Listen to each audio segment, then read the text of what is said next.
Hallo allemaal, welkom bij een nieuwe aflevering van Goed Beter Bier, want het is weer vrijdag, tijd voor weekend. En deze week, ik heb erover zitten twijfelen, ga je dat wel doen of niet doen? Maar we gaan even naar de budgetbieren kijken. Ja, je kent het wel, je hebt wel eens van die bieren in de supermarkt, die staan een beetje op enkelhoogte, staan ze daar gepositioneerd. Je kijkt naar het prijskaartje en je denkt, volgens mij is het nog goedkoper dan kraanwater. Nou, we hebben er 3 uitgekozen. We gaan kijken wat dat gaat opleveren.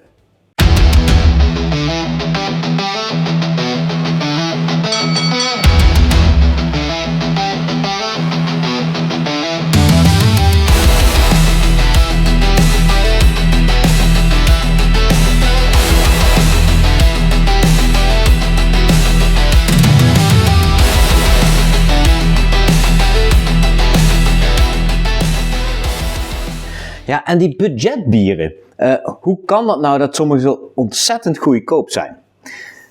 Nou, vaak gaat er natuurlijk bij een bier heel veel budget ook naar marketing. Daar kunnen we gewoon heel eerlijk over zijn.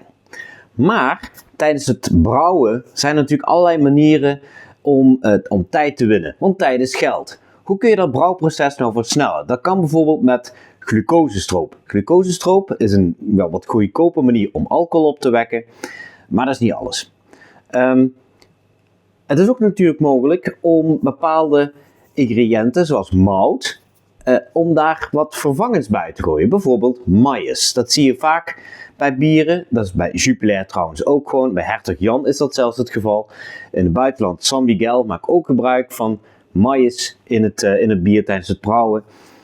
Dat geeft een bepaalde frisheid, maar kostentechnisch is dat ook interessant om te gebruiken. Daarnaast is natuurlijk hop een van de belangrijkste, duurste ingrediënten van het bier. Nou, als je dus die hop gebruikt als puur, dat is pure hop, dat is vaak het duurste. Maar als je daar nou hop-extract van maakt, dat is ook weer een heel stuk goedkoper. Nou ja, we gaan even zien of dat ook bij deze budgetbieren dus het geval is. We beginnen met de eerste, dat is nog altijd de lichtste. Dat is die Brouwmeester van de Aldi. Nou, dat is eigenlijk een beetje het bier dat nog qua prijs nog iets gunstiger zelfs is dan de alombekende Schultenbrouw. Deze, ik heb er net 27 cent voor betaald. Nou, dat is dus inderdaad nog goedkoper dan kraanwater. Deze heeft 4,9%. We gaan even kijken op het etiketje. Daar staat op ingrediënten water. Nou ja, dat lijkt me logisch. Gerstemout. Glucosestroop. Ja hoor. Zet hem op de bingo kaart. Glucosestroop. Dus inderdaad een goedkope manier om dat alcohol op te wekken tijdens het brouwproces. Gaat vaak dus ook wat sneller. Tijd is geld. We gaan eens kijken wat dit gaat opleveren. Ja, het flesje is nog niet zo heel veel mis mee. Ja. Brouwmeester was vroeger al bij de Aldi te verkrijgen. Nog voordat Schultenbrouw kwam. Een tijdje weg geweest en nu is het zo weer.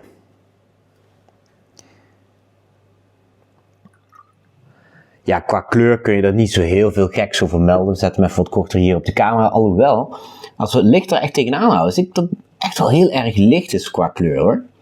Niet die goudgele kleur die je bij veel pilsers ziet. Nee, het is wel een tint lichter.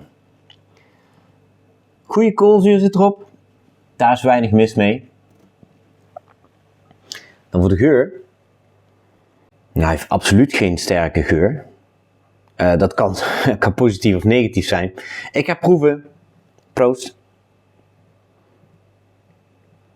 Er zit wat vreemde smaak aan. Een hele vreemde.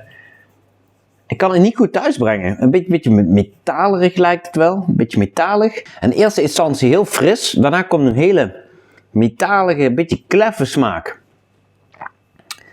Oké, ja. Bier nummer 1 dus.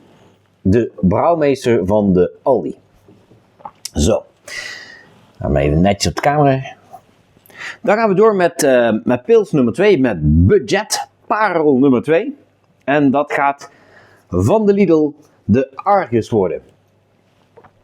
Lidl verkoopt Kordaat en Argus. Dat zijn de pilsels die ze voornamelijk in het assortiment hebben.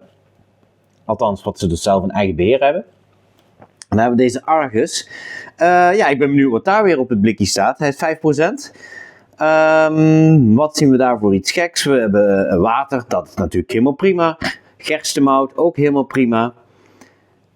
Hop-extract. Ja hoor, hop-extract. Dus geen hop, maar hop-extract. We gaan eens zien wat dat gaat opleveren. We ploppen het blikje even open. Verkopen ze trouwens ook gewoon een fles hoor, maar ik heb nu een blik. Mooi koolzuurtje op. Je ziet dat mijn glas niet perfect schoon is. Mijn excuses daarvoor. Ook deze vind ik, hij is wel iets geler dan die Brouwmeester. Hij is iets geler. Koolzuur nagenoeg hetzelfde. Hij heeft wat dikkere parels. Nou, ik zet deze weer netjes op rij. En dan gaan wij eens even ruiken. Kijken of we daar nog iets... ruikt niet heel veel bijzonders hoor. Wel een beetje wat meer, ja... een beetje wat moutige geur. Ja, gerstemout. Maar ja, nee, ik kan niet echt iets heel vreemds of iets heel bijzonders qua geur of aan aroma's hier ontdekken. Deze is wel een stukje bitterder. Tegelijkertijd eigenlijk wel die frisheid wat ik bij de Brouwmeester ook terugvond. Die is er, maar deze heeft een stukje... In plaats van hier had ik dat metalige wat ik zei. Komt hier een stukje frisheid naar boven waar ik denk van oh, dat is niet verkeerd. Nee, dat is absoluut niet verkeerd. Nee. Hier is weinig mis mee. Second opinion, waarom niet? Vrijdag. Nee, ja, inderdaad. Gewoon een subtiele bitter. Wat eigenlijk wel bij een pils hoort natuurlijk. Subtiele bitter, weinig mis mee. Ook niet echt iets wat men denkt, goh, dat is een lekkere krachtige smaak aan. Op zich een subtiel bittertje, frisheid. Dit is niet zo heel veel mis mee. Ben ik heel eerlijk in. Dan, de allerlaatste. Schuttersbier. Schuttersbier is wel de duurste uit deze hele line-up. Die Brouwmeester en die Argus zitten ongeveer rond hetzelfde prijsniveau. Deze kost voor een blikje een 50 hele centen. Ja, je hoort het goed, 50 hele centen voor zo'n blikje. We gaan eens kijken weer wat erop staat. Hij is gewoon 5% vol. Dus dat is, nou ja, goed, qua alcoholvolume. Hè. Niet dat maar 5% blik gevuld is. Maar, even kijken, wat zien we? We zien water, we zien gerstemout, we zien hop. Tot zover niks verkeerd. En maïs. Had ik het ook over, toch? Ja, heb ik het over gehad. Water, gerstemout, maïs, hop. Geen hop-extract. Geen glucosestroop. Dus de basisingrediënten zijn eigenlijk op zich allemaal wel zoals je dat volgens het Reinheitsgebot in Duitsland zou verwachten. Maïs is iets dat we inderdaad wel vaker in het bier terugvinden, wat dan een bepaalde frisheid zou moeten geven. Toch, Hertog Jan? Toch, Jupiler? Oké, we gaan hem weer mooi inschenken. Ja. Nee, het ziet er goed uit. Mooie parels, goede koolzuur. Schuimkraagje blijft er eigenlijk gewoon prima op staan. Dus dit is lang niet gek. We gaan even de kleurtjes vergelijken. Deze is weer een tint geler wat mij betreft, als ik het goed zie. Jawel, deze is wel een stukje geler dan die van Argus. Dus dit ziet er niet heel verkeerd uit, moet ik zeggen.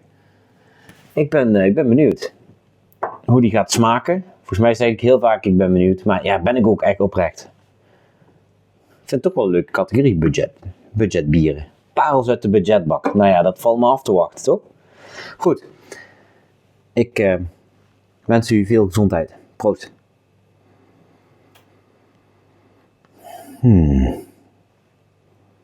Ja, dit ruikt in feite gewoon naar bier, naar pils in ieder geval.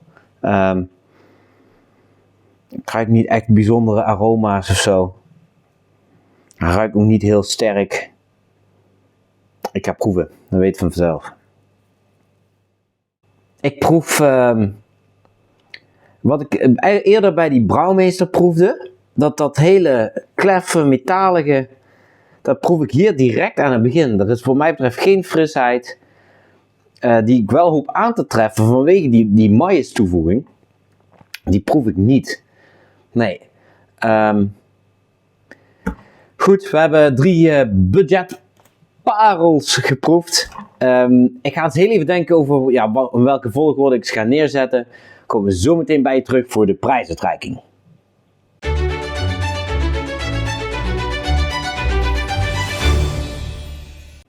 Ja, welkom terug bij de prijsuitreiking van deze edities parels uit de budgetbak. We hebben 3 pilsjes getest. Dit is wat ik ervan vond. Op plek 3. Ik ga heel kort met jullie zijn. Ik heb 3 pilsen geproefd en ik vond niks wauw. Heel eerlijk, kan ook een keer gebeuren hè. Ik vind er maar 1 die echt iets van een trofeetje verdient. Goud is er niet, zilver is er niet. We hebben een bronzen, dat is zover ik kan gaan. Die is voor Argus. Die andere 2, nee. Nee. Wat mij betreft, nee.